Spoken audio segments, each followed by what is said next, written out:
Good evening, everybody.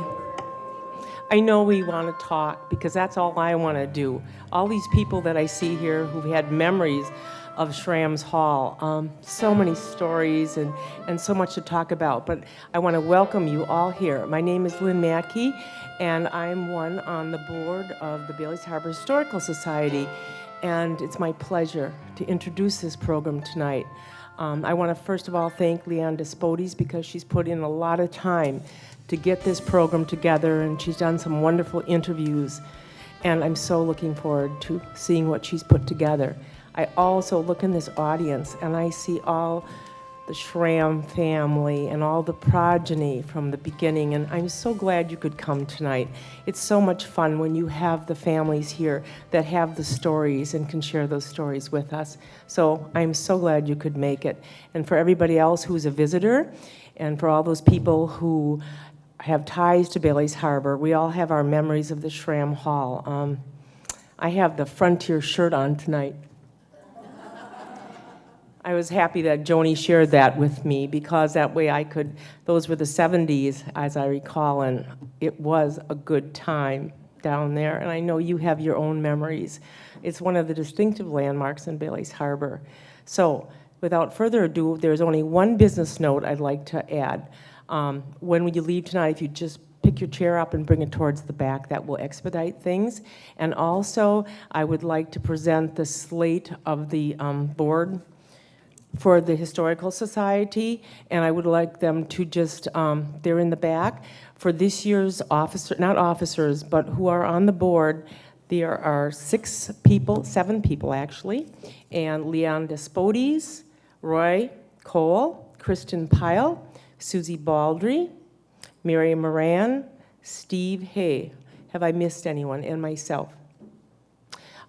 I just at this time, because as a matter of protocol, I have to ask if there are any nominations from the floor.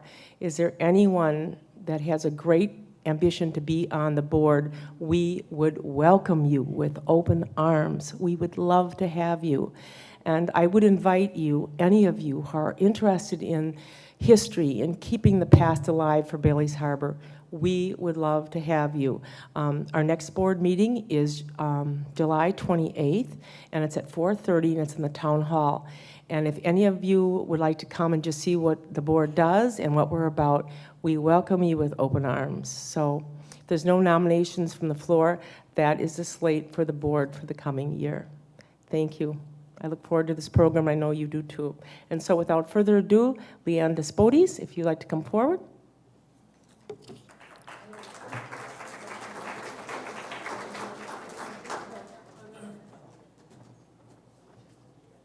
Now, is everything clear?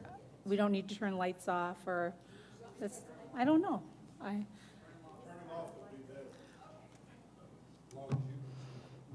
Oh, yeah. We'll see.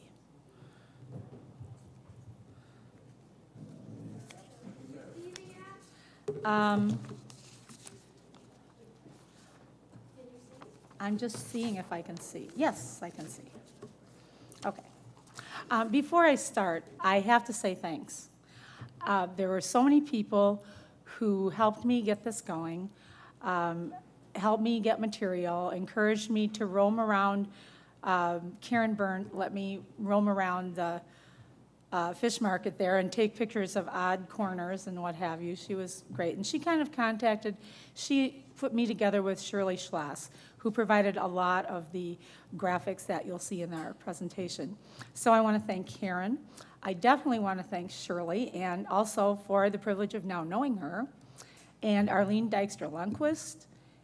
I got secondhand information, I think, from Jean and June Schram through Mary Ann. Gardy and Margaret Orsted donated their wedding poster for viewing and their wedding picture, their dance poster. And also, we had a chance to talk, so I got some insight. Joni Nelson was very generous, Lauren and Annie Pyle, Kristen Pyle, Marianne Johnson, and anybody who shared random memories. I mean, that helped a lot, too. Also, Lucille Dykstra, who's no longer with us, but left us a wonderful memoir of her younger days, which I will use. And Ruby Vakes-Toft, who is here tonight, And she also very thoughtfully wrote her reminiscences of her childhood, and she will be hearing her words a little bit later tonight, too. So now we get to the technical part. Let's hope it works.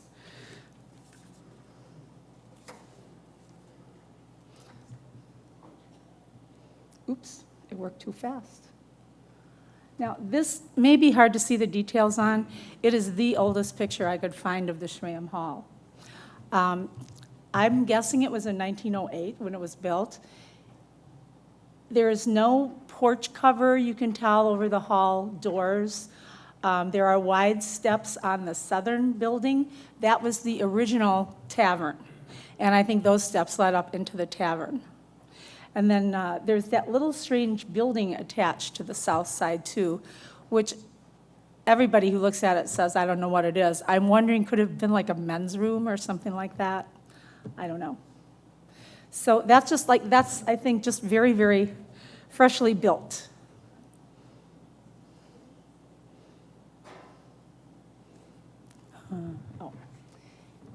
This, I think, was taken when August Schram felt he had everything just right. This is a professional photograph by Olga Olson, who had her studio in town where the McCardle House is now. And you can see it just looks spruce. The telephone pole or telegraph pole, whichever it is standing up straight. You can see the barn at the back. The cover over the front porch of the bar room and all that sort of thing. It looks really great. Let me just get to a little bit bigger. Where do I have to stand? Oops, nope, there. This is the same picture, just a little bit bigger. And note the barn in the back. It has a gabled roof. Okay, here comes the real challenge. I'll try to use the pointer. I got it now if I can just use it.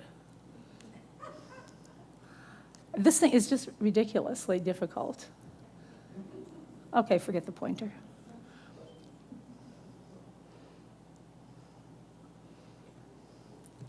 I can't control it. I practiced at home. It did no good. The barn is a large building in the back, and you can see that square opening there. Kind of make a mental note of it, because later, in the next picture, you'll see some changes that took place with that. And there's a shed back there, too. And in the front, those little pillars standing there, those are horse tie-ups. Oops. There's probably a name for horse tie-ups. I just don't happen to know what it is. This is the barn in 1956, a picture of Jack Wassebeck there. And you see that little opening is still there, the little square door under the big haymow door. So I think they put a second story on that barn, probably, to get more hay and stuff. It's gone now. I don't know when they tore it down. Nobody seemed to remember. But it was pretty big. And of course, if it were there now, we wouldn't have the view over the water when we have dinner, so. This picture I included because I just thought it was the greatest picture. August started his business really as a livery, from what I understand. That was the first thing that he started. And it continued. I was talking to a friend not long ago, and he said he's not that much older than me, and he said he certainly remembers horses being kept there, when he was younger. And I just love this picture. I mean, I would want to be a horse wrangler that could just take 8 horses and get them to stand in a semicircle like that. I mean, that is so cool. And this is right behind the dance hall. And the barn would be like, over here.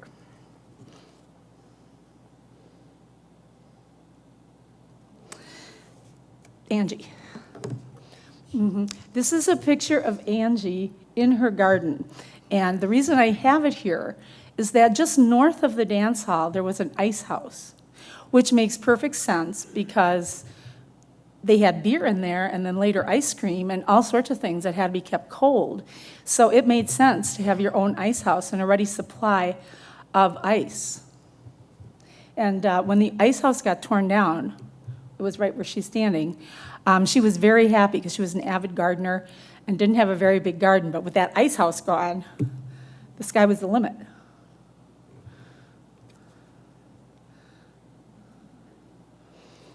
Now I'm showing you this shot from the 1980s, because it was the best picture I had showing the galvanized steel siding on the building. And that's something, I didn't know I missed it until I looked at this picture. I thought, I remember that. And this is just a great representation of it. It was very popular around the turn of the 20th century. It had lots of things going for it. It was durable. It was kind of fireproof. It wasn't expensive. And when you put it up, they were big sheets. So the amount of nailing work that had to be done was much, much less than if you had covered with clapboards. So it was a pretty practical solution. Okay, let me get to I know I'll forget something if I don't keep up with myself. If you would like to see what that metal looked like or looks like, and you walk around and look up, the back of the false front still shows it. Because there was no need to cover it there because it wasn't performing any insulating job. The burns, yeah. Oops, wrong direction. Is that a famous next to, I think that's Nick Greer in the picture? That is Nick Greer. Look behind you. Yes. It's a pillory, I think.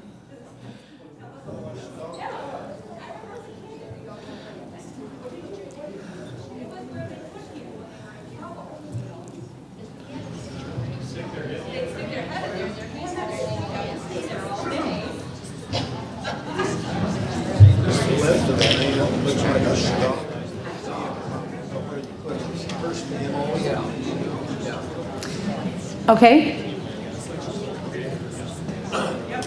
Okay.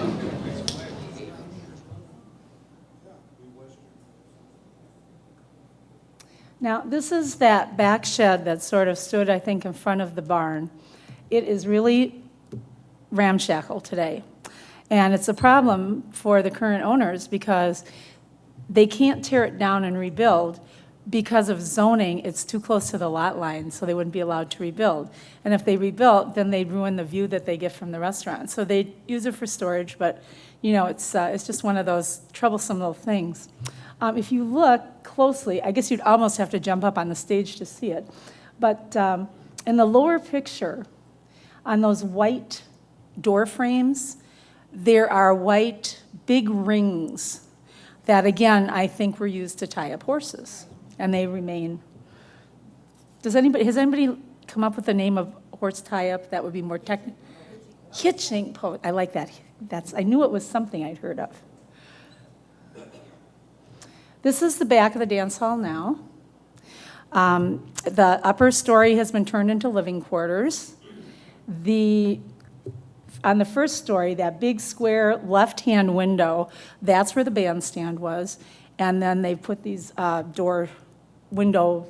door-sized windows also for the view.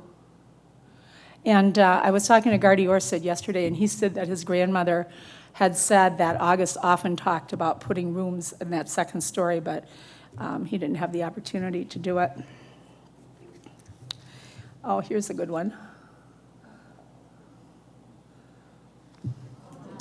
Here's Arlene on the bandstand, Arlene Dykstra then, and Lundquist now. I just love this picture. I knew her then because she was like a cool teenage girl and I was a little troublesome child. But I guess she was trying out her toe shoes. But this shows the bandstand, and she was explaining to me too that it wasn't like a real stage. You didn't have the entrance and exit and all that. It was just a bandstand. But they used it for everything, I think, over the years. Oh, and that little funny top, that fuzzy stuff along the top of the border, that I think was a banner that was cut in paper that was like in shreds. So then when the wind blew, it kind of, made a kind of rippling effect, if there was any breeze to be had. Oops. I know this can't be right. Oh, yes, I can. This can still be right. Here's the bar originally, August on the left and a bartender on the right. The same bar is in there today. You might want to notice that little pediment on top, carved. These interior shots from this period are notoriously difficult, but we do what we can. It might be interesting to know that I was looking in the Old Town records, and he first got his liquor license in 1904 when he had the original bar at the cost of $100 per year. A lot of money, right? Well, in 1912, when he got his liquor license, it had gone up to $350 a year. And if you really want to be wowed, I looked in the National Bureau of Labor Statistics, and they equate $100 in 1915 with $2,200 today. So those must have sold a lot of those nickel beers. Amazing. But I'm assuming those records, are all correct. I was astonished. Okay, now back to the bar. Well, while I was taking pictures in there, of course, I was sitting at the bar, and I couldn't help but notice that the original label on the back bar remains. It's from the Brunswick Balky Colander Company, and that's the same Brunswick company that's still a big company on the market today. They started making pool tables, switched over to bar fixtures, and when these three companies merged, they became the largest producer of bar fixtures in the world. 95% of all bar fixtures were made by them. They were handcrafted in Iowa, hand-carved by German craftsmen, shipped all over the country and the world. And what I thought was really interesting was they found ways to crate them so they'd be in small enough pieces so that they could go anywhere. Sometimes they had to go by ox cart, in new towns in the West just opening up. And so they had a way of doing it so that when it got to the destination, you could take it out of the crates and, bang, bang, bang, put it together, and you had a back bar and a front bar. So I thought that was pretty interesting. I've read that there's only about 150 working or used, today, still being used today. And I saw, when I was reading about it, they said the fancy style ones, this one is kind of a plain style, but the really ornate bars would auction for as much as $50,000 a bar nowadays. And this is the current bar at the Harbor Fish Market and Grill. The mirror got damaged, so the Burns got some strips of beveled glass and set it in. It's really very pretty. And the pediment you can see is gone on top. But everything else is there. The little shelves in front of the mirrors are there, the drawers are there, the doors are there, everything is there, just like it was. And if you really strain yourself very, very hard, you can see the label on the front bar, but you really can't read it. I guess too many people rubbing against it, over the years. And and the Burns have, they found somebody to craft an extension that's a big U-shaped bar. It keeps going. And the guy who did it did such a great job, you can hardly tell where one begins and the other one ends. It really, really looks nice. Yes? To the right of that picture, is the beer cooler still there, or is it gone? I don't remember. Yeah, I don't remember. Maybe we'll have to just go down there and see. Sure. Oops. Either it won't go or it goes too fast. Now this, I apologize for these pictures, but I'm not very accomplished. This shows the tin ceiling. On the left, it's been painted dark green, and dark green does not show nuances too well. But this is a coved tin ceiling. Again, very popular in that era. They were fireproof, like the siding, easier to put up than fancy plaster. And they just added kind of a delightful design element to businesses and homes. And when the technology was developed and the transportation was there, people just loved them. You see them all over, but almost only in North America for some reason. Never spread around much. It gave people a chance, too, to emulate the wealthy, sculpted plaster ceilings, and they like that. That little white smudge on the right-hand picture, well, you take my word for it, is pointing to the bullet hole in the ceiling. That's pretty famous. And Joan told me the story of that, Joni Nelson. She said that there was this really pesky fly, and nobody could get, you know how sometimes you just can't get the fly? And nobody could get it, and they kept going after the fly, and the fly was winning. And so just in a moment of silliness, Lanny reached around behind him, and there was a gun there, and shot a hole in the ceiling. And I never did hear whether the fly made it or not. I never did hear that. The building also has the original hardwood floors, which have had, some wear, some patching and so forth, but the Byrnes are trying to retain them as long as they can. Now that we've talked about the building, the scene is set, the barns, the sheds, the ice houses, the bar, the ceiling, all of that stuff. Let's just take a look at some of the people who live there and some of the activities that went on in town. This is the Martin Schram family. August is standing near the left-hand fence porch pole. His older brother, John, is at the right hand, and they were the two oldest. Martin Schram was a very successful farmer on Double E in the Polish settlement. He was also a very generous man. He donated to the Catholic Church, the school. But August, I get this feeling, had a little entrepreneurial spirit within him. I think he was a guy that had big ideas, at least from what I've researched. And this is the Kutchmark family, Samuel Kutchmark. The mother is Theodora Zach, and they had 6 children. And Martha Kutchmark is, I believe, the 3rd one in the back row. So we have that, and then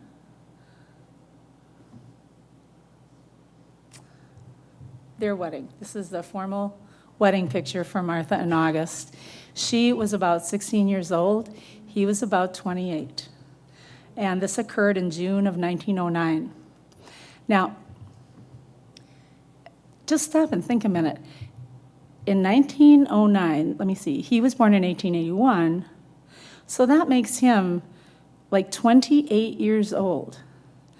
And at 28 years old, he has started this livery business. He has started a tavern. He built that dance hall. I think it's amazing myself. But this is even more amazing. Well, oops. This is the wedding party. Look at that. I mean, wouldn't it just be fun to be there? Well, and when I first was looking at this picture, I thought, how could Bailey's Harbor, this little hamlet, have a wedding party like this? I mean, it just seemed gigantic. And then I started thinking, well, there's the Schram family, the Kutchmark family, the Zach family, and then I thought, well, the families in Polish settlement. So this was probably just their intimate family and a few close friends. That's what I'm thinking. But I thought I just think that's a wonderful picture. Well, I'll bet, I haven't seen the signature folder or anything, but I will bet that was done by Olga Olson. It's just too well done, I think, to be a snapshot. But yeah, I agree with you. It's great for so many people. Here's coming one of my favorites, if I can just get it to flip. This is Andrew Zach, John Schram, and August Schram, a trio. And I left the ragged edge on because I like that too. But I mean, I look at them and I just think, everybody's face was so stern in those days, and they're just looking so serious. I mean, I hope their music was a little bit more lively, a little more lively than their expressions. And I think that was professionally done too. They're wearing boutonnieres and all. I just wonder, would that have ever been taken like at that wedding? It looks old enough. I don't know. But it's great, isn't it? Oh, now here, this is the real artifact. I asked Joni Nelson, to bring anything she had, and she unfortunately had lost she had a lot of stuff, but it got lost in a fire. But she did have, I couldn't believe it. I opened this little plastic bag, and here's an actual Schram dance hall ticket. I just think I like stuff like that. I feel like I'm, there. So he could hold dances now. He had this great dance hall, and nothing stopped him. He also got an amusement company in Sturgeon Bay to show movies. So in the Bailey's Harbor News, I just picked, random few things. In 1915, in the Advocate, be sure to take in the dance, which will be given at Schram's Hall Thursday, May 13th. Good music has been secured for the occasion. Supper will be served at Old Homestead Inn. The proceeds going to the baseball club. Boost the club. And I sure wish I knew where the Homestead Inn was. But maybe it was Martha's Kitchen, could be. Be sure to attend the Big Time at Schram's, Friday, June 11th. Music by Welter's Orchestra. Dance and Moving Picture Show at Schram's Hall next Wednesday, June 30th. Taking a good time, and on, it went every week. When you look through the Advocate, you'd find some mention of some excitement that was going on there. Now, Lucille Schram Dykstra wrote in 2000, she's describing the building here. And you remember there's that first building and then the hall. And in between, you see a door there. I always call it the middle door. And there's like a hallway connecting those two buildings that goes from the front all the way to the back. And she's describing this hallway. She says, we had a long hallway with doors to the outside on each end. Later, when we got electricity, we made a public bathroom at one end of the hallway, and there was a door that led into the dance hall. A little further on was a door that led into the tavern. On the right was a room where there was a square opening, which is where movie tickets were sold. On the left side was a room we called the waiting room. The wives would wait for their husbands there, because in those days, wives would never enter a tavern or a saloon. And she also said that in the tavern was a huge icebox where her dad and then Jack Wasserbeck would keep the beer and big cakes of ice to keep it cold. And she also told how when the bands came in from out of town, her Martha would give them dinner, then they'd play, then they'd have a midnight snack, then they'd go to bed upstairs, then they'd get up and have breakfast, and then they'd go. So I would seem almost unnecessary to pay them after all that. Well, it seemed like business was booming, everybody was pitching in, and then in 1918, tragedy struck this family. August was not yet 37 years old, and he died suddenly and unexpectedly at Eglin Hospital in Sturgeon Bay. And in his obituary, it describes that he had a badly infected tooth. And the Saturday before he died, he went and had it extracted, but apparently, it was too late, and the poison had gone all through his system. He went back to the hospital, it says in the obituary, by auto, just so you know that it was considered serious. He got there, he was in bed, but the doctor was on a house call and didn't get back in time, and he died before the doctor got back to the hospital, just like that. Here today, gone tomorrow. Not even 37. I just found that so sad. So that leads us to this. So here's Martha. She's about 24 years old, 4 children. Leon, the oldest, was 8, and little Dorothy was about 3 at the time that August died. And I'm pretty well assuming this was taken after he died, because I'm sure he would have been in the picture if that weren't the case. So here she is, 24-year-old widow, 4 children, and Angie, when she was just a tot, had some sort of an accident that really destroyed her left hip, I think it was. And although she received every kind of treatment that they could get for her, She was never able to operate without wearing a very heavy brace on her leg. She was undauntable, I think, but I know that it caused her discomfort, and you could tell, walking was very difficult for her. But I never saw her without a smile on her face, so she had a wonderful spirit. But Martha had also, a disabled child, and then all these other things to deal with. A livery, a tavern, a dance hall.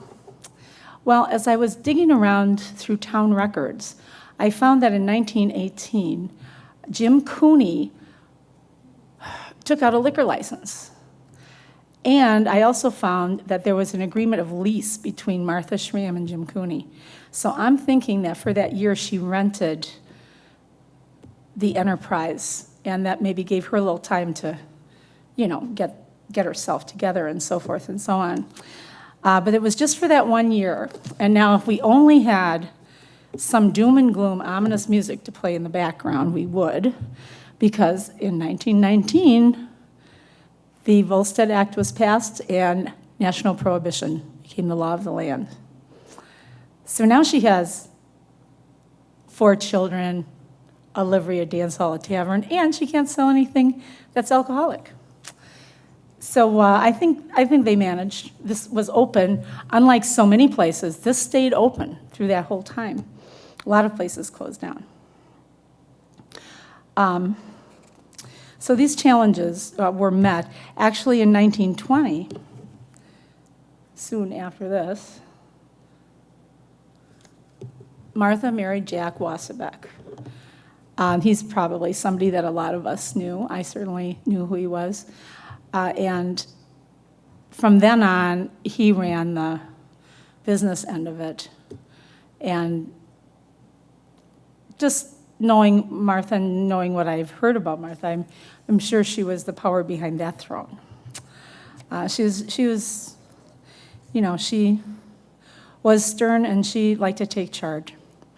A year after that, in 1921, they had one son, Lloyd, and I thought this was sort of a sweet picture of him standing on one of the hitching posts, we'll call it, even if it's not a post. And when you look behind him, you can see the old Frank Schall house, which is now real estate. It's on the corner of Howard and 57.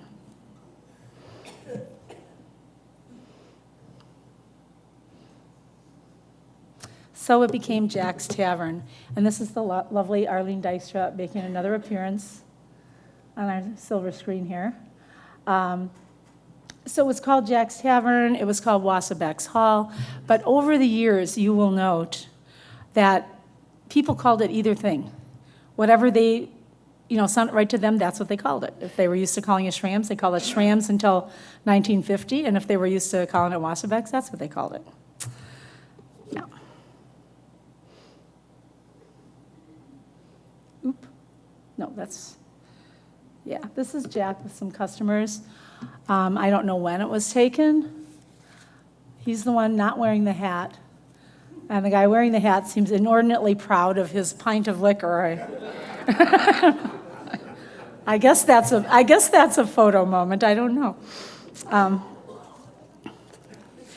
One thing that did plague me, though, when I was trying to find this out, I called the Tavern League of Wisconsin, and I talked to so many people who were older. I said, what did they do during Prohibition? Because I knew that there were speakeasies, and things like that. But, what did your average Joe do? And some people had real creative solutions. Some places were soft drink saloons. Some places, I think, became more like restaurants, But they were very busy at Wasserbeck's Schram's Hall. I did get in an article from the Tavern League. This one lady sent it to me. She was really nice. It told the story of Tom Nelson in Washington Island and how he got a pharmacist's license, which allowed him to sell bitters legally. And so that's why when you go over there and you want to become an honorary islander, you have to drink bitters. And that's where I think that all came from, because that was sold as sort of like a stomach ache to help your digestion and all that. And he swore he drank a pint of it a day and owed his happy long life to it. But regardless of Prohibition here, Activities continued apace. Dances continued with music provided by Cy Malberg's orchestra, the 5 shinny performers. The Walter Amusement Company brought double features on Sunday evenings, featuring movies as Secondhand Rose, The Three-Word Brand, and Touchdown. When the art school was busy in Frogtown, they were apparently always thinking of something to do. They put on plays, they had dances, they painted paintings to give out as prizes. They were just, I'm sure they were soldiers just, out of World War I and probably having the time of their lives being in this beautiful area studying their art. So there was always something in the Advocate in those days talking about it. And at one of the dances, a Mr. Betcher won the Best Waltzer Prize. And I'm going to assume that that's Bill Betcher's dad, Bernard, because I think he would have been just about the right age for that. I didn't know him to be a waltzer, but it could be. Now, Ruby Vakes-Tuft recalls her experience, and this is a little excerpt from a 1992 recollection of hers. I had no idea she was going to be attending tonight, but I just couldn't be more delighted. She said, Sunday night was movie night at Wassabeck's Hall. The silent pictures, run by Art Brungraber of Jacksonport, would be accompanied by a pianist at first. Sometimes Art would play his accordion as accompaniment, and as a picture accelerated, his accordion music would too. The main feature was followed by one act of a thriller that left one on the edge of the hard bench, knowing one had to be back next Sunday to see it resolved, and then only to find another cliffhanger. Besides the movies, the hall was used for basketball practice, dances. Once in the summer, a professional couple came, and as we watched spellbound, they glided effortlessly around the floor in a dazzling display of dancing. Sometimes a patent medicine show would come to this hall, and besides selling elixir, they would sell boxed candy with prizes. Sometimes there was a contest with votes in the candy boxes, and once a Charleston dance contest was held. That's the end of my quote from Ruby.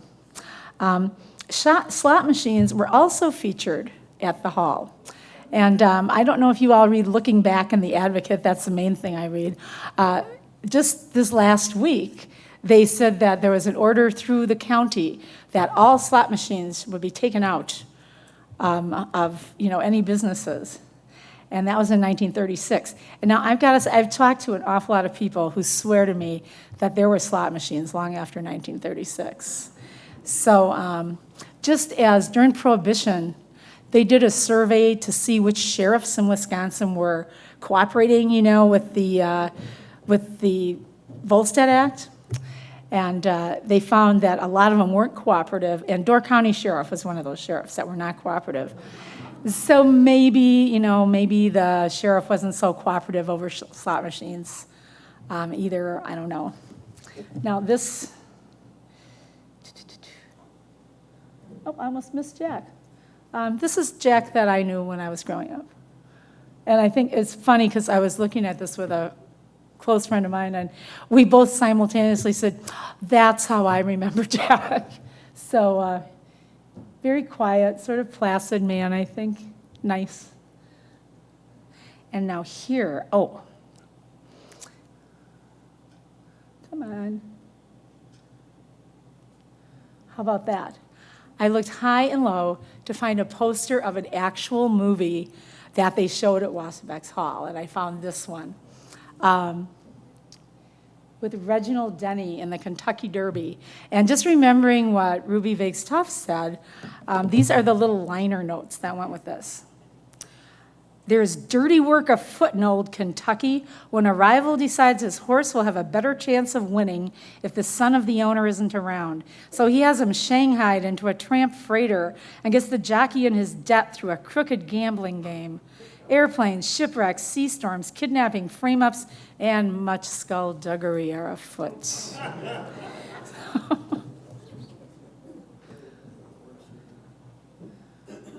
Now this specimen here is Spike Kelly, professional boxer. I could not believe I found this picture, but sometimes you just type in the right words, things pop up just what you want. On July 4th, in 1923, they had a big celebration in town. They were having the most fluent speakers in the area and a baby contest and all sorts of things. And this was all being sponsored by the athletic club. And they had 4 bouts of boxing at the hall. And they don't talk about the first 3. They were, I guess, they were like the preliminary things. But Spike Kelly of the Stockyards, this is the guy, was going to box Kid Duncan. And thanks to the sports fans of the world, you can find anything out about sports. He boxed from about 1910 to 1918 professionally, Spike here, and he mostly won. He won more than he lost. And Kid Duncan, the one that I found anyway, boxed exactly 1 round, was KO'd. So if any of you want fame, you just get in a professional boxing ring, box 1 round, and you're going to be a statistic. So we can look you up forever. Now, here's Martha in her beginning ice cream parlor. I don't think that apron was radioactive. I guess it was just, I think it's just the light, the poor indoor photography like in the bar. And you can see she went all out. She had her Japanese lantern, her crepe paper, and cute little ice cream tables and chairs, which were still there when I used to go there. There's a phonograph in the back left corner, if you can kind of see it. Now, I will say when I was a child, this would be in the 50s, she had 2 shiny varnished booths on the right-hand side of the room, the same little chairs and tables, and there was a tall counter with white marble on it, and behind that would be the ice cream, where she would serve the ice cream. I think there was a mirror behind that. It was kind of like a back bar.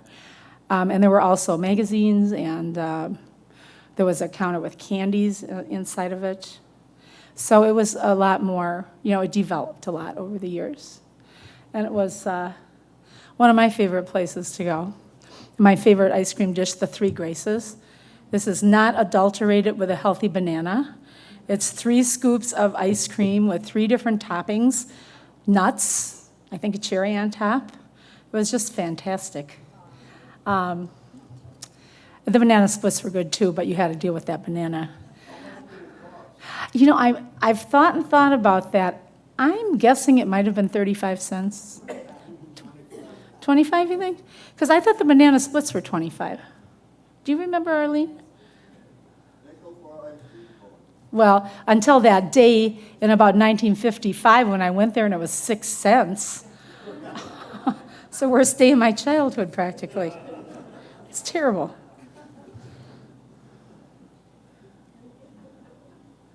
Now, this building, I don't know if it's in the 20s or the 30s here. I just don't know enough about these antique cars in the background to tell you. But I put it there because I wanted to end up the 1920s quickly. Having to deal with Prohibition over the decade, I'm sure for the family was hard enough. But in 1928, the youngest child from August Schram died suddenly at home. Little Dorothy died at the age of 13. And nobody seems quite sure. It could have been so many things in those days. You just didn't have antibiotics or access, to the stuff we have today.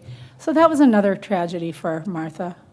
And then, of course, in October of 1929, the stock market crashed, the banks failed. And they lost money in that. And it was a good many years before they did anything that wasn't on a cash basis. They had a safe in their bedroom, and the money went in there, and the money came out of there. And then eventually, I think they returned, to the world of finance and so forth, banks and all. But they weren't the only people to feel that way, that's for sure.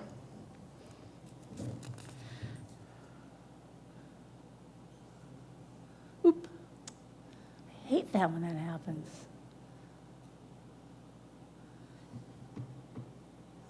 Well, during this time, even though the 20s, were maybe a difficult decade, Jack and Martha's son Lloyd was growing up. And this is a picture of him in his University of Wisconsin football jersey. So handsome. And I can remember my mom and my uncle talking about him, and it was always like, it was like you expected little birds to be singing. I mean, he was just so well thought of, just really, really well thought of. Very gifted athlete. He lettered 4 times at the University of Wisconsin. He played in the Rose Bowl, and he was drafted by the Packers. But before he could play, he was drafted by Uncle Sam. So this was in the early 40s, and he served in the Philippines. He caught malaria. He did survive, though. He came home and played for the Chicago Rockets. It was a short-lived team in Chicago. And then after that, he was married. I believe he had a daughter, and he probably wanted to settle down. And so he worked he was laying power lines in middle Wisconsin. And he was staying in Ripon, at the Ripon Hotel. In 1949, there was a terrible hotel fire, and he, along with 5 other people, was lost in that fire. So, it was devastating for Martha and Jack. I just can't even imagine, what that kind of news would be like. And still around that time, here are the surviving Schram children with Arlene. That's Arlene Dykstra, the little girl, her mom Lucille, Angie Schram, Martha Wasserbeck, and Leon Schram, who was in the Coast Guard.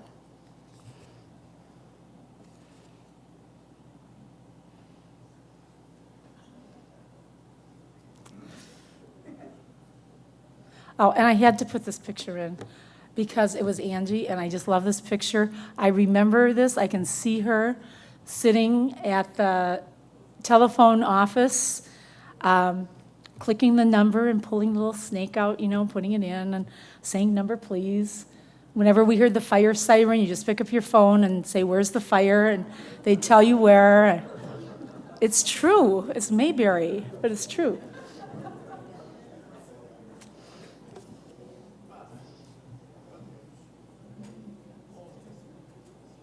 Oop. I'm going to spank this thing when I get home, I think. Another thing that went on, especially I think maybe more in the 50s and 40s and 50s, a little bit in the 60s, was the wedding dance. And here's Shirley Schloss and Lucille Dykstra holding up Jane DeHaas and Sebastian Zach's wedding dance poster. And this wasn't like when you get married, you have dinner, and you have a reception. This was completely separate.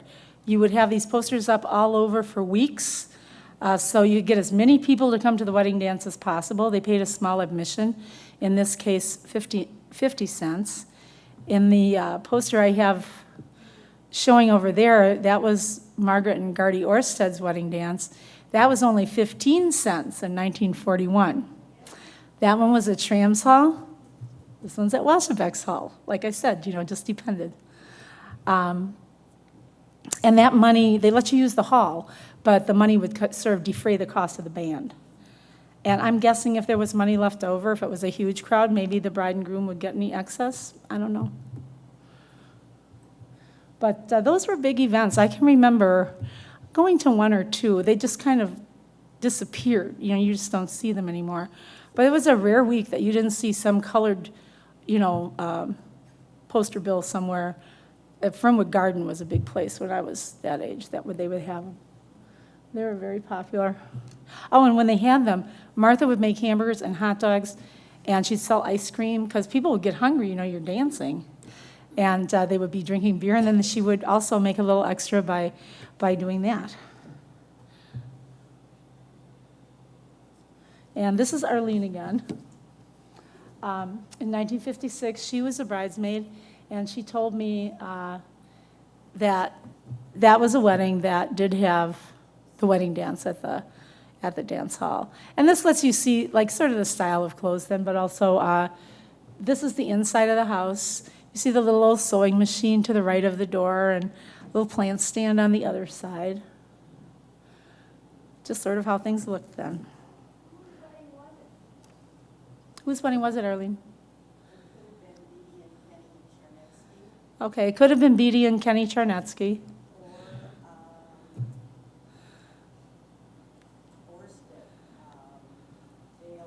Dale Orsted, Marie Mann.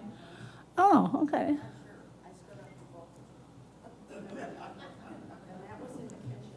That was in the kitchen, right. That's the table there on the left, I think. Okay. And this is a Christmas picture of Jack and Martha as they're getting older. This is in that little bay window, I think, in the living room. And, oh, I have to share this. I was digging around through my own old stuff, and when I was working on this, and didn't I find a picture exactly like this, only it has Arlene and Lucille on it.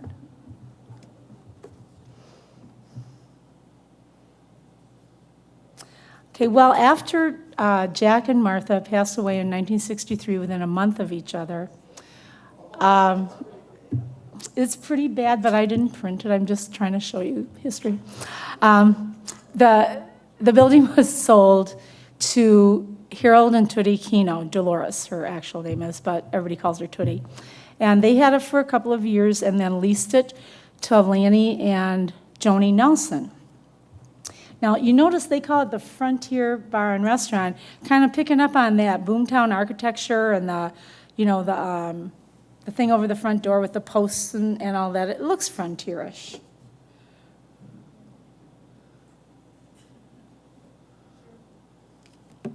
And so Joni and Lanny took that like a step further.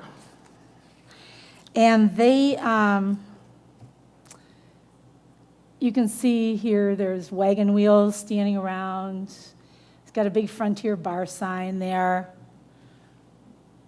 And you can also tell, although this isn't the best picture to see it on, the Red Geranium shop has started. There's that sign there that is the original Red Geranium sign in the ice cream parlor. There, this is better. And here's that picture we saw before with the little pillory behind the man who's walking. It looks like the Titan Motorcycle Club had to wet their whistle that day, I'm guessing. And if you look, there's lots of little details. There's the wagon wheels, the pillory, little lanterns, hanging around the top. And the Red Geranium next door was rented to Mildred Armato, who was an artist up here. She did wonderful prints, and she had also a gift shop in there.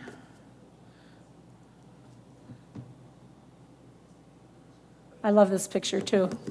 I love everything where I recognize people. This is Lanny Nelson behind the bar with the hat on. Behind him, also behind the bar, is Jolene Visty Gardner. The man in the foreground is Harold Kino, who was just previous owner. And just behind him is Jolene's dad, Les Visty. So this was a place, people just would come and have a good time and share a beer, and everybody knew everybody. It was a very community place. And they continue the tradition of dances and good times, and I have to admit, I may have spent an evening or two there myself. And it's very difficult to see on these black and white pictures, but all on the walls, they had like longhorn steer horns and old antique bottles and axes and tools and, anything frontierish, anything to make it seem kind of Old West. And that's, of course, one of the things that made it fun. Now you might say to yourself, has she made an error? You probably know Ray Kroc is the founder of the McDonald's restaurants. And Joni was telling me that one of her favorite memories, unusual memories, is that they used to stop in at the Frontier every summer. They used to vacation up here, and they loved it because it was quaint and fun, and, everybody was friendly. So when she told me that, I had to think of somehow to illustrate that, so this is my way that I chose. Yeah, and she said he was real generous, and, if he saw somebody who was a little bit short or something like that, he might treat them. And she said they were just really, really nice, down-to-earth people. Now here's the original Red Geranium. Very rustic, rough wood, nothing finished. It was very southwestern. It had a real southwestern feel to it, just kind of like the Frontier thing, you know. And this part was a gift shop.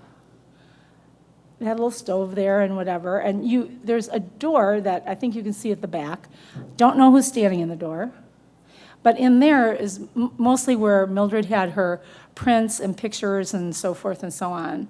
And she had a lot of stuff back there, a lot of very nice stuff. In fact, I think I bought a woodcut from her. She made some real beautiful things.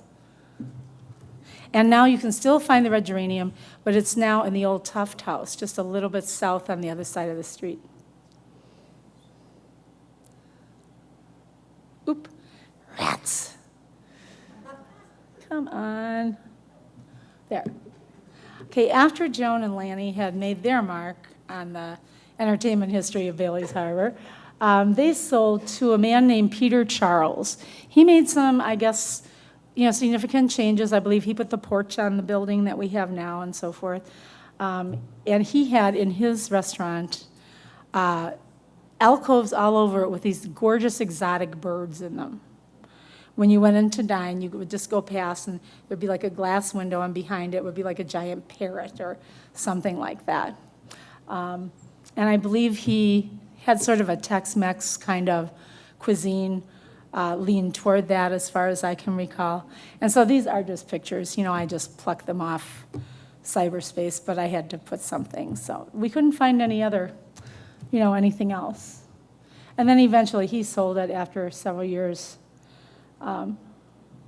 He sold it to the Bernts, and it's now the Harbor Fish Market and Grill. They decided to go with more of an upscale restaurant that specialized in fish and seafood. They have lobster boils weekly, I believe, during the summer, and they've done their own, decorating, redecorating, and so forth. It's real pretty, lots of flowers in the front. And they were, I have to say, very generous with letting me wander around outside, inside, and wherever.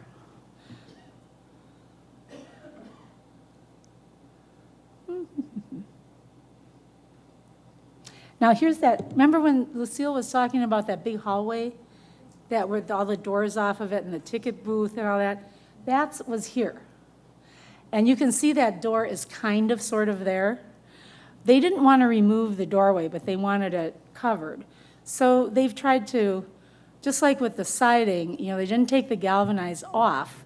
So if there was ever a way to restore, you could still have the original stuff there, which I think it's a challenge to do that sort of thing, but they do try.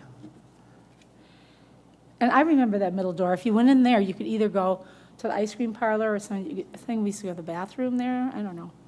It's too long. Here's the current, was the ice cream parlor, now the custard parlor. That big opening is where those parlor doors originally were. It's changed a lot. There's just like, to me, no resemblance to the way it used to be, except for that big opening. Here's another example. They couldn't use those cement steps that were in front of the parlor. So instead of tearing them out, they've kind of let them be and just sort of built a step framework around it in case they ever had a reason to, to restore it or make it look like that.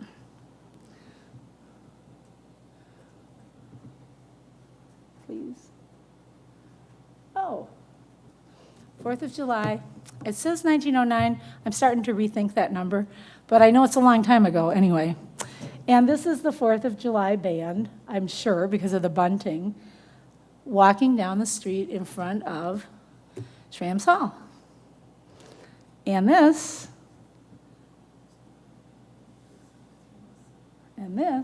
oop, oh, darn. Well, what I was going to show you is my picture of 4th of July 2011 that I took when I was standing across from Schram Hall, which I can do. It'll just take a second.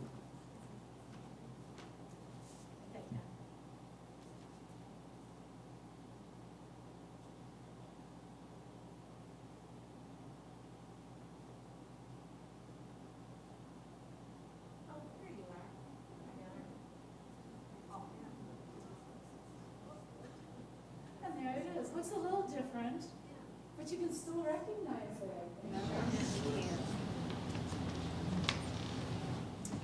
And then I would say to you, see if this will work. The end. Oh, thank you so much. I have to apologize a little bit because I kept trying to make it shorter, but I couldn't. It seemed like I needed to get it in. So if it was too long, I knew that. So. Well, I'm glad you enjoyed it.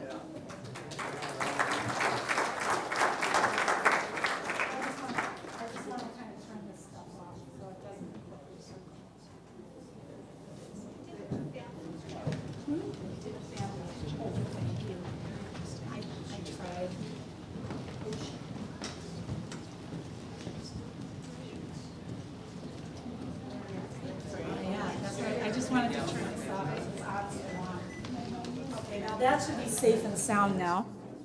And really what we, at least the committee, the directors, the Historical Society, we're really looking forward to, like everything I said, like I'm sick of all that. I've been doing it for so long. But I'm just dying to hear what some of you might remember or any questions you might have. We have many Schram people here. So we've got the last word at information here. I would think. So, yes, sir. I have a question. It appears that the second and third photographs that you showed were from my collection. I'm not sure. Maybe. Shirley sent me a copy of one of those. Yeah, okay. Do I have to pay you? My question is, What? we owe a debt of gratitude to Olga Olson, was it? Olson? Who was the Bailey's Harbor photographer? Well, I think so too. I've come across many pictures that she's done, and they're all quite good. Yeah, I think she did. And it was. Do you know where the McCardle House is in town? Maybe not. Huh? You do? Okay, that was the site of her studio, and it was eventually moved out to Kangaroo Lake, I believe. Any idea how long she was in business? I don't know. I know that I have pictures of my mother that she took. My mother was born in 1907, and I think she may have taken those maybe around 1920 or something like that. So that's something that I would love to know too. You know, if any of you are local people and have old ones lying around that you can date, you know, we can. I mean, one way to tell would be to figure out when the McCardles moved into that space, and that might have been when she left. Shirley? The picture that I got from Mr. Hawkins, the nice picture that we like so well, that Ms. Olson did, had to be around 1919 or 1920, because my Aunt Lucille told me that at that time, you know, they were using that front room, that where the ice cream parlor is now was still a front room. Okay. And that's where August and Dorothy were both laid out. Okay. Now, it was about 1921 when the ice cream parlor opened, or 1922. So it had to be right about 1990, 1919. around that time. Yes. Could she maybe come to the phone or to the microphone because we can't hear what she's saying? Sure. Is it, Larry, if that microphone isn't working over there for audience, or what do you think? Just coming up to the front? I'm picking up okay, but nobody else can hear it. Oh, okay, well, yeah, come up to the front. Why don't you come up, Shirley, and then maybe we can field some questions.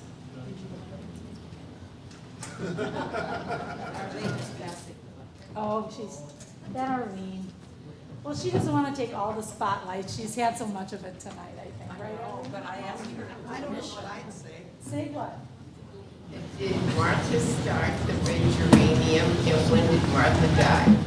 Martha died in 1963, within a month of Jack. And the red geranium, I'm sorry. The red geranium was started in the 70s by Mildred Armato. And Joni and Lanny Nelson rented that space to them. Yes. Was there a bartender called Violet or Viola? Well, there was a Viola Herbst, and she was the wife of the owner of Paul's Glass Bar, which is now the Cornerstone. Right. Right, but she was a bartender at the Frontier, was she not? I'd be surprised if she were. Oh, Joni's gone now, so we can't ask her. I don't, that wouldn't make sense because they'd be in direct competition. I don't know. So I don't think so. Oh, everybody, I didn't get to point out, our lovely server of brownies back here, Lynn, can you model your Frontier? I forgot to say it, I'm sorry. She has a shirt on. She has on the Frontier baseball shirt. So this is real authentic tonight, you see.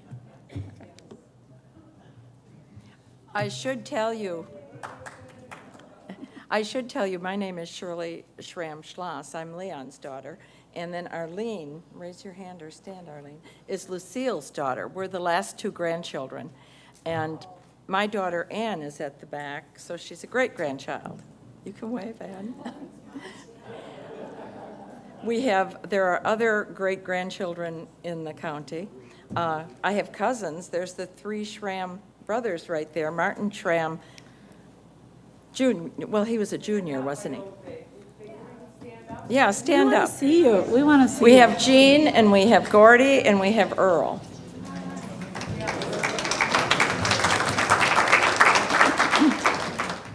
A couple of things that I just wanted to mention that you might find interesting. Arlene and I both remember that the slot machines were still there in the 40s.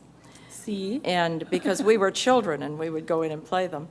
The family always told me that they sent Lloyd through the University of Wisconsin on the earnings from the slot machine. So that's how he got there. And then when they did break up housekeeping, there were some buckets of old dimes that were rusty in the cellar under the ice cream parlor. You know, you told me that, and Right. I guess I just, So Forgot to say. that was their bank, I think. And they talked about, there were many, many funny things that happened. We had wonderful times there. Arlene was asking me if I remembered that they did the Flying Dutchman. I don't know how many of you remember that. And we learned to schottisch and to dance. They also had roller skating on some Sundays, for those of you who remember that. Arlene, do you want to tell them that they used to hang the pigs in there when they slaughtered them? I will come up and tell a story. I'm going to just stand aside here. I'll get over here. Of course, Shirley and I got in free to everything. Right. Because, of course, the grandchildren. The roller skating was great. I loved it. It was, I think, Friday nights, and it was great fun. But one of the things I remember about the movies, besides the hard chairs, they always had like a news segment. And, of course, at the time, Uncle Lloyd Wasserbeck was playing with the Madison Badgers. Not expecting this at all, they told about, and here's Lloyd Wasserbeck, how they always called him that instead of Wasserbeck like we called it, but Wasserbeck making the touchdown of the day and so on, and no one expected it. The place went wild because here was the hometown boy in, you know, the theater. That wasn't a theater at all, but it was great, and I'll never forget it. I wasn't very old, but it was just special. And Uncle Lloyd was just a peach of a guy. He was nice. Yeah. Just stay there. Go. No, oh. Go away. Look, go ahead. First time I was ever in Bailey's Harbor, so I went to the Frontier, and the waiter told us a lot of things. We know the waiter that now he owns the Camp David. He was waiting then in the night. But we also heard that there was a basement in there where during the Prohibition that they had parties and they were serving liquor. Is that true, or is that a good falsehood? Jean Schram had some information. Did you want to tell them, Jean, about what happened during Prohibition?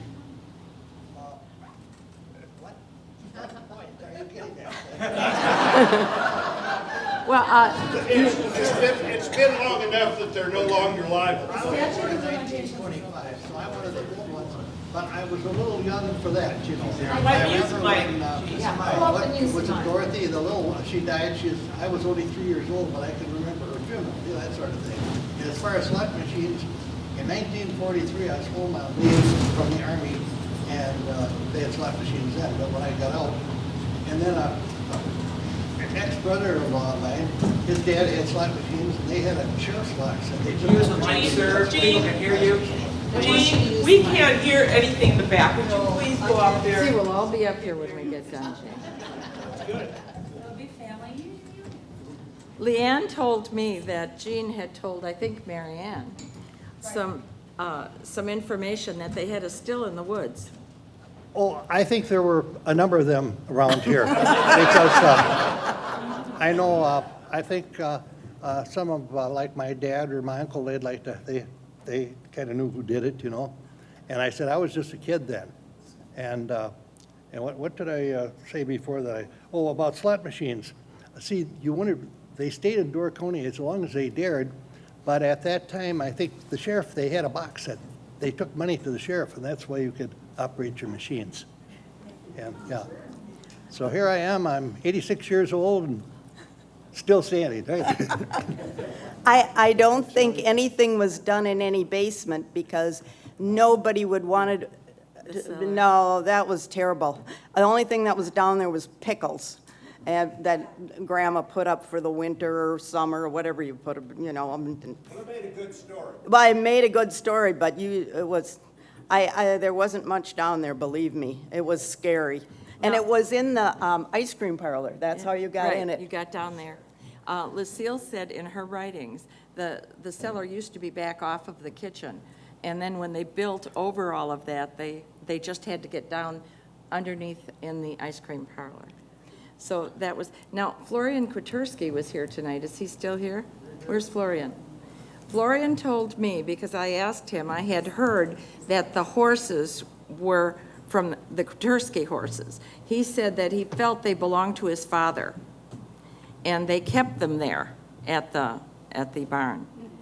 There were stable boys' quarters in that barn, because we used to play out there in the stable boys' quarters. That was always interesting. Here he comes. Oh, I would like to say, too, I have the original pool table from when Grandma and Grandpa gave up having the pool table in there. We had it looked at, and it's before Brunswick. We got it from up in the attic, which I guess is the home quarters now, it is. the owners. But it's pretty old. One thing that struck us funny is all the years that I was there, my father did not drink. I never saw Martha drink. I don't know, Jack may have. Lucille, maybe a drink once in a while socially when family was together. And they weren't drinkers. And my dad always used to say, well, we all saw everybody come in at 7 in the morning to get their drinks, so we never did. We didn't want to be like that. And Florian here, I have a picture over there I brought of Florian as an altar boy. So you need to look at that before you leave. This is back in the old Catholic Church before the new one was built. But I want to thank you women, all of you. And the Shrams. The Shrams are always noticed as ball players. Leon, the best catcher Bailey's ever had. Pitching with Gordy Brand. And Gordy Brand is Leon's uncle. Is that right? Oh, that's right, you're right. I gotta hang on this cane or I'll fall on my ass. But anyway, I happened to manage a team when Darryl and some of the Schram boys and myself played baseball. That was back in the early 70s when we took over the Florian Supper Club. I used to play ball with Ellison Bay a little bit, but we have Earl and some of the top Schram boys all the way through. I can't remember all the names because the head don't do it anymore. But that is part of the Shrams. Now, most of the discussion tonight was at the outside of the Warshabeck's building, the barns, and so on. So I am 92 years old. 80-some years have lived in Bailey's Harbor. This is my living here. People have followed me. My family is in the same business as some of it I was in. That's a couple of my ball players sitting right down there. Okay, so now we're going to go back into the bar, the Warshabeck's bar. I got two pair of glasses here, one here and one on the stage. If they don't work, then I'm going to Walmart and get some cheaters. I have to pay $300 a pair, you know, they don't damn. Okay, the bar and the beer cooler. The beer cooler was iced by ice from Kangaroo Lake. Big cakes of ice were cut out of Kangaroo Lake by an ice cutter called Barney Hayford. Now, Barney Hayford lived on the outside of Bailey's Harbor on the first corner of the house next to Jumbo Tischler. So he'd cut ice on Kangaroo Lake. He had an ice machine with a Model T engine on it, but a big saw. He cut the score of the ice. And my dad and a number of farmers would go with the hand saws and break the ice loose. And they were hauled into individual ice houses around here. Now, the ice was stored. Now I'm running off my subject again. But I want to tell you how the ice was stored in what we call big buildings with sawdust, about a foot of sawdust to start the ice and a foot all around the sawdust, around the ice and to cover the ice. When they wanted ice, they'd shovel the sawdust off and chip out a hunk of ice that square. But anyway, that's how Warshabeck's kept their beer cool, because he had an ice house out in this big barn. That barn, what was that barn for? Years ago, people came to town with horses. They had to put a place for their horses. There were two places in town. One was the old Hendrickson Hotel, which is now the Florian II. It was burnt down in '72, but the Warshabeck was the main setting for the horses to come to town, because they had an ice cream parlor, they had a bar, they had a dance floor. Now, these big schooners used to come into Bailey's Harbor. I was just about 10 years old then. And of course, on Saturday night, Warshabeck always had a big dance. Now, you ever hear of a hard time dance? Everybody come with the oldest, most shabbiest costume they could have.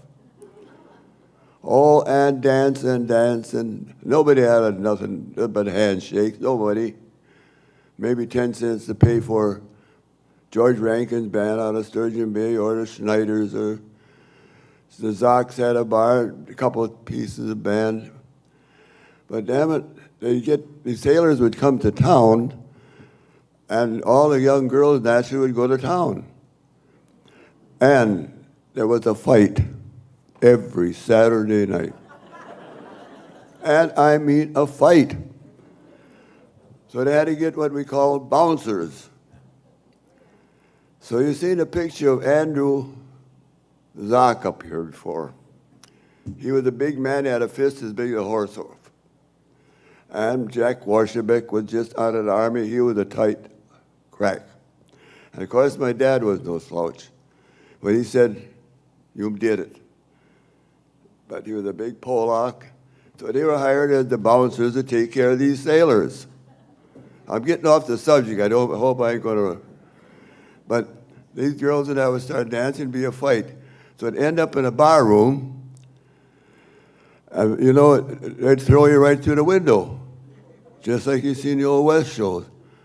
So old August Zahn here, the blacksmith, said, I'll fix that. So what he done, he got some pipe about this big around, and he put across the windows. So if you want to get thrown through them bars, they have to throw you pretty hard. But what caused it? Moonshine. That's it. That was before the whiskey came around. It was moonshine. I can tell you today where all the stills were. Not kidding. The biggest share came out of Peninsula Center. But these guys would come to town with their bottle of moonshine and get hipped up, have a drink. And of course, us kids would be down looking at them. Hey, Sonny, did you see where they hid that bottle? Oh, yeah, well, here's a dime. So he'd go in an old Model T, when they lift up the hood there, the guy had his bottle of moonshine hid. And they'd all have a swig, and back. But that's one other thing. Okay, that's about the bar. But the men drink so much of this beer, mugs of beer came out with big handles, big foam on there. Honestly, God, the bartender had to scrape the foam off before he could drink it. Now, the men would get so many beer, where are they going to wee-wee? That little shed you see on the side of the north of the building, that little building yet, that was for the men's relief station. I don't know if I should talk about that or not, but darn it, it comes in my mind. There was an eave trough in there. And that eave trough drained down into a wooden bucket out there with gravel in it. And that little building is still there. There's an outbuilding you see on the north side. It's still there. Florian, I've got a request for you. Yeah. Do you think sometime, if we can fit it in, maybe we can interview you for a little oral history for Bailey's Harbor? I'd love it. Yeah. If I do, I think that'd be a great idea, don't you? I got a whole list here to talk about how they used to bring the boxing matches down there, the old Oliver machineries from downtown, 100 different things to talk about. But I want to go along with you because it gets on and on and on. But if I live that long. You will. Thanks so much, Florian. There's nothing like eyewitness accounts. There's nothing like the Schram. And thanks for making that little list of stuff. That was really sweet of you. Thank you. Is there anybody else that? Be careful of the cord. Good. Is there any other? Oh, Lauren, yes. When you were talking about those horses back there before, Yeah. my dad used to tell me that a guy by the name of Walt Kinsella had horses back there. Walt Kinsella? When they were building the Maxwell and Graves. Oh, when they were building Maxwell and Grace, he kept horses They all there? that with teams, horses. Uh-huh. $1.25 a day for a man and a team in a slush bucket. Oh, boy. Walt Kinsella had one black mare. He had a way of talking. I don't know if I never met the man, but my dad always said that he had one black mare. He said, that black mare can fetch him. That was his favorite saying. Wow. I don't know if anybody That's else interesting. knows. Now, you indicated, did you know that, Lynn? Didn't you just say that you knew him? No, you didn't? Okay, I guess I misread. Yeah. So do you think, Lauren, that maybe where they had those horses like all in that circle? I don't know if those were his or not, but he used to keep them in that park.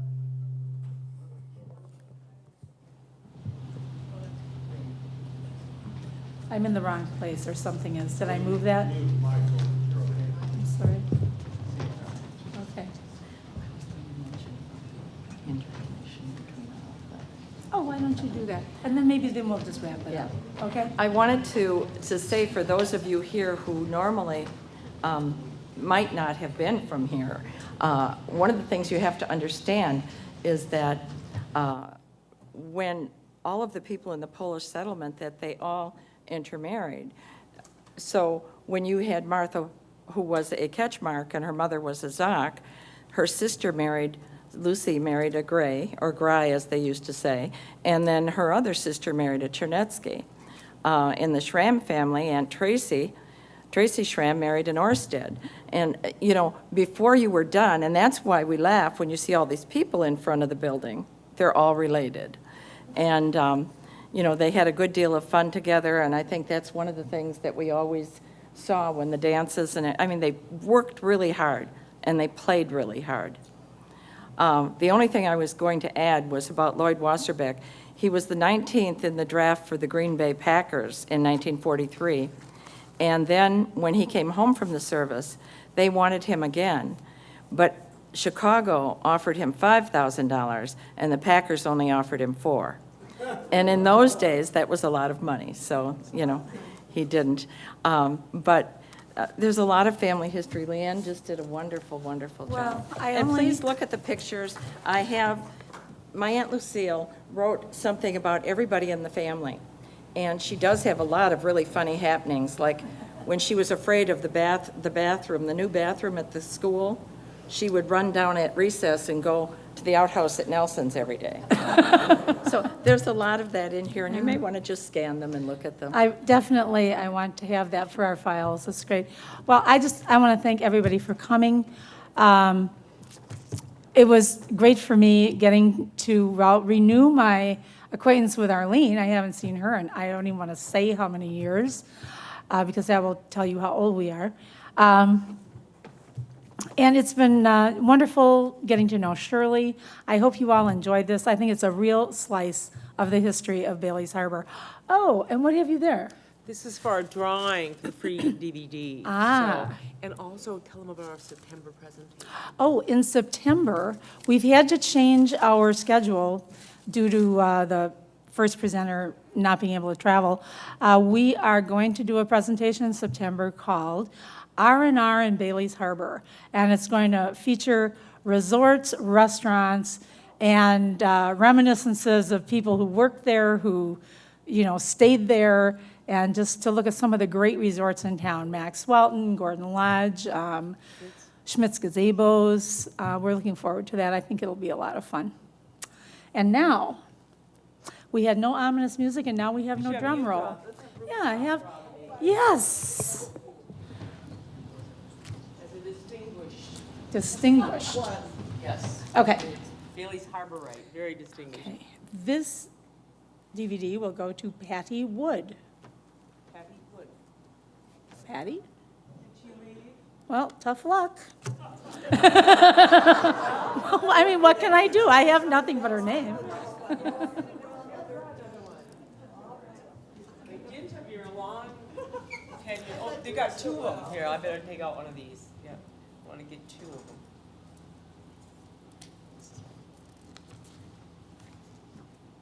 Oh, Howard Williamson.